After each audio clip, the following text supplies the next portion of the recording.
So our next topic is integrated rate law expression या फिर equation for nth order reaction. सबसे पहले ये हमें पता होना चाहिए कि nth ऑर्डर रिएक्शन का मीनिंग क्या होता है। इन nth order reaction the rate of reaction is proportional to exponent n of concentration of reactant। Now एक hypothetical equation consider करते हैं where reactant R gives product P। Now इस equation के लिए rate law expression express करेंगे, तो rate equals to minus dr upon dt and it is equal to K, that is rate constant, concentration of reactant raised to n। This is differential rate equation for nth order reaction। कि यहाँ पे rate law expression में concentration of reactant का power यानी exponent n है, that means order of reaction n होगा। Now इस expression को rewrite करता हूं minus dr upon r raised to n। That means मैंने concentration वाले terms को one side कर दिया, it is equal to K dt। Now we will integrate this equation। Integration of minus dr upon r raised to n equals to integration of K dt। और इसको integrate करेंगे तो हमें जो expression मिलेगा that is 1 upon n minus 1 into 1 upon r raised to n minus 1 equals to kt plus c। Now this one is our equation number 1। When time t equals to 0, then concentration of reactant that is r equals to r naught। अब हमने जो equation number 1 derive किया था पहले वो express कर देता हूं 1 upon n minus 1 multiply by 1 upon r n minus 1 equals to kt plus c। This was our equation 1। अब यहां पे हम लोग टाइम की जगह 0 पुट करेंगे एंड कॉन्सेंट्रेशन ऑफ रिएक्टेंट की जगह r नॉट पुट करेंगे। सो हमारा नया एक्सप्रेशन क्या हो जाएगा 1 upon n minus 1 into 1 upon r naught n minus 1 equals to k into 0 plus c। तो फाइनली इससे c की वैल्यू कितनी आई c equals to 1 upon n minus 1 into 1 upon r naught n minus 1। We will again put this value of c in equation number 1। तो expression क्या आएगा 1 upon n minus 1 multiply by 1 upon r n minus 1 equals to kt plus 1 upon n minus 1 multiply by 1 upon r naught n minus 1। Now this is our equation number 2 and this one is our integrated rate equation for nth order। So our next topic is graphical representation of integrated rate law equation for nth order reaction। That means अभी हमने जो integrated rate law equation derive किया था nth order reaction के लिए, इसकी help से हमें ग्राफ ड्रॉ करना है और ग्राफ की हेल्प से हम लोग स्लोप फाइंड आउट कर सकते हैं और उसकी हेल्प से हम लोग ग्राफ का नेचर डिस्कस करेंगे। तो सबसे पहले हम लोग लिख देते हैं हमारा integrated rate law equation for nth order reaction. It was 1 upon n minus 1 multiply by 1 upon r n minus 1 equals to kt plus 1 upon n minus 1 multiply by 1 upon r naught n minus 1। So this was our equation number 2 जो कि हमारा nth order reaction के लिए integrated rate law expression है। Now इस expression को हमें graph बनाने में यूज करना है, यानी हमें इसे रीअरेंज करके स्लोप के इक्वेशन में चेंज करना है। तो फर्स्ट ऑफ ऑल हम लोग क्या करेंगे, इस पूरे इक्वेशन को मल्टीप्लाई कर देंगे n-1 से, बिकॉज यहाँ पे 1/n-1 की जो वैल्यू है इसको ग्राफ में रिप्रेजेंट करना मुश्किल हो जाएगा। तो ग्राफ बनाने के लिए और स्लोप की इक्वेशन अप्लाई करने के लिए पूरे इस एक्सप्रेशन को n-1 से मल्टीप्लाई करते हैं। n-1 से मल्टीप्लाई करेंगे तो एक्सप्रेशन क्या बन जाएगा? 1/r⁻n-1 equals to n-1 kt plus 1/r0⁻n-1।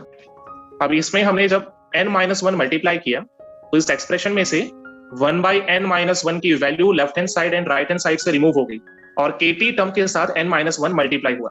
अब इस एक्सप्रेशन के अंदर स्लोप की इक्वेशन अप्लाई करते हैं, y equals to mx plus c। तो यहां पे हम लोग देख सकते हैं y एक्सेस में क्या आएगा?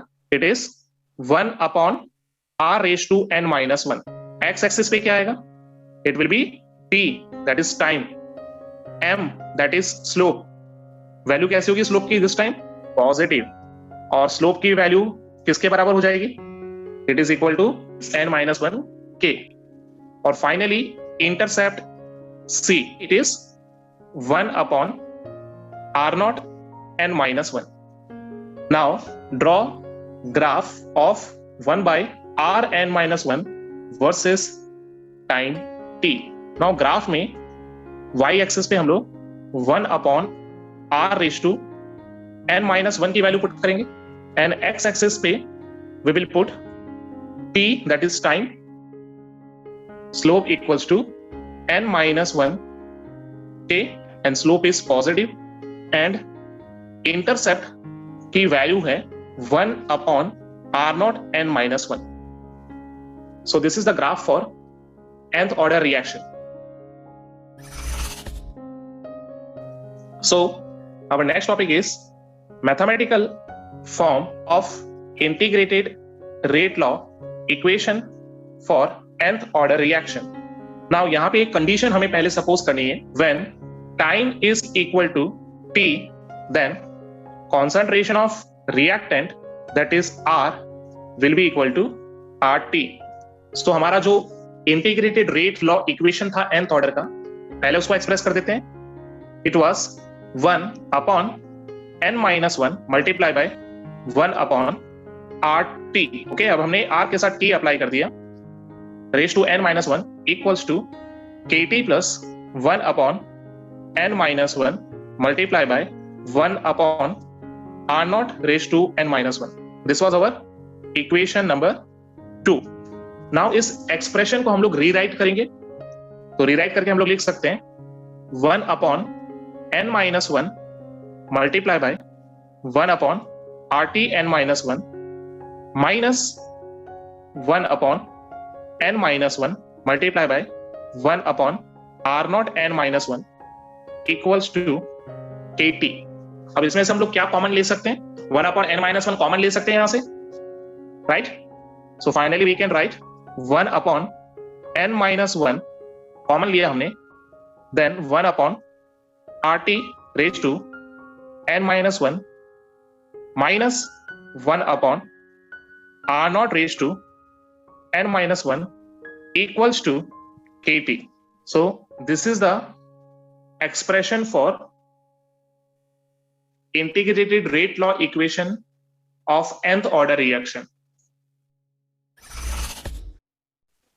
So our next topic is half-life period for nth order reaction. तो सबसे पहले अगेन हाफ लाइफ को डिफाइन कर देते हैं। It is the time in which concentration of reactant becomes half of its initial concentration. So अब यहां पे हमें T यूज करना है as T half, या फिर जिसको हम लोग एक्सप्रेस कर सकते हैं T 50%. Initial concentration it will be R0, but final concentration यानी concentration at half life that will be RT half. It is equal to R0 by 2 because half life period में concentration initial concentration का half हो जाता है। Now हमारा integrated rate law equation express कर देते हैं, जिसका mathematical form हमने derive किया। So for nth order reaction 1/n-1 n minus 1 1 upon RT raised to n minus 1 minus 1 upon R naught raised to n minus 1 equals to KT. This is mathematical form of integrated rate law equation for nth order. Now यहाँ पे time की जगह हमें t half put करना है and final concentration जो है उसकी जगह R naught by 2 की वैल्यू पुट करनी है.